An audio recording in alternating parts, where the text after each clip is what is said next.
నిన్న ఒక్క రోజులో పెను విధ్వంసం సృష్టించింది.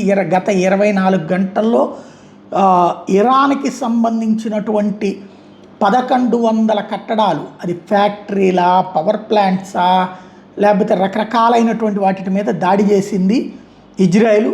పెను విధ్వంసం సృష్టించింది, పెను బీభత్సం సృష్టించింది.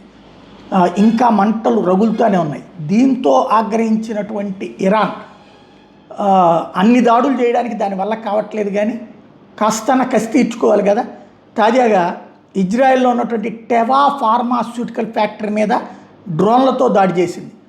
లార్జెస్ట్ జెనరిక్ ఆర్ఎక్స్ డ్రగ్ అక్కడే ఉత్పత్తి అవుతుంటుంది, అది కాస్త పేల్చేసింది.